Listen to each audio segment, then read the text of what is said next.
Think beyond a degree. Build real impact. Shape your future with an MBA.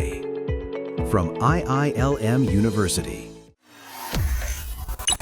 Traffic चालान को लेकर supreme court ने उत्तर प्रदेश सरकार को नया आदेश दिया है। साल 2017 से साल 2021 के बीच यातायात नियम तोड़ने पर किए गए चालान खत्म नहीं होंगे, इन्हें भरना पड़ेगा। सुप्रीम कोर्ट ने अपने आदेश में प्रदेश सरकार को साल 2023 में बनाए गए कानून में 6 हफ्ते के अंदर संशोधन लागू करने के आदेश दिए हैं। ये आदेश वरिष्ठ अधिवक्ता केसी जैन की याचिका पर जारी किए गए हैं। प्रदेश सरकार ने इस कानून के तहत यातायात नियमों के उल्लंघन से जुड़े 10 लाख से अधिक लंबित मुकदमे समाप्त कर दिए थे। साथ ही परिवहन विभाग के स्तर पर लंबित 1 लाख से अधिक ई चालान भी बंद कर दिए थे। वरिष्ठ अधिवक्ता केसी जैन ने इसे सड़क सुरक्षा के मूल उद्देश्य के खिलाफ बताते हुए याचिका दायर की थी, जिस पर 22 जनवरी को सुप्रीम कोर्ट के जस्टिस जेबी पारदीवाला और जस्टिस केवी विश्वनाथन की पीठ ने पूर्व आदेश यानी कि 2025 की बात है 20 नवंबर के अनुपालन में प्रदेश सरकार के हलफनामे पर विचार किया।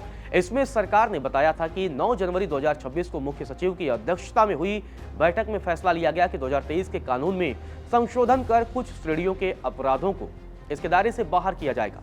इसमें वह उल्लंघन शामिल होंगे जो क्षमनीय नहीं है, जिसमें जेल जाना ही होता है या जो पहले भी जा चुके हैं। अदालत ने प्रदेश सरकार को आदेश दिया है कि 6 हफ्ते के अंदर संशोधन लागू किया जाए। यह राज्य कानून केंद्रीय मोटर वाहन एक्ट 1988 के भी प्रतिकूल है। इसे न तो राष्ट्रपति की स्वीकृति के लिए आरक्षित किया गया, न ही ऐसी स्वीकृति प्राप्त की गई है।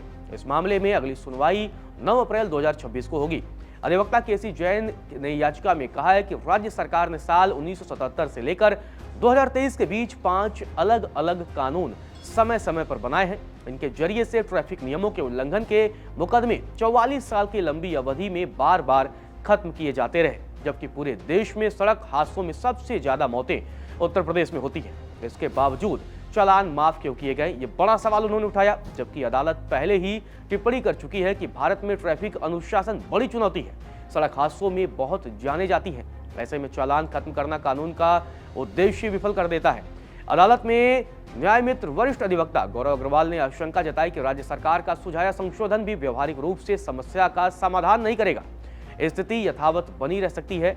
ऐसे हालातों में पूरे उत्तर प्रदेश अधिनियम को असंवैधानिक घोषित करने के अलावा कोई विकल्प नहीं रह जाएगा। वहीं राज्य सरकार ने दावा किया है कि प्रस्तावित संशोधन ही पर्याप्त रहेगा। दोनों पक्षों की इन परस्पर दलीलों के बीच सुप्रीम कोर्ट ने फिलहाल राज्य सरकार को संशोधन एक्ट लागू करने का एक मौका दिया है, लेकिन मूल संवैधानिक सवाल को जानबूझकर खुला रखा। अधिवक्ता केसी जैन ने सवाल उठाया कि कोर्ट ने लंबित मामलों को बिना सुनवाई खत्म कर दिया।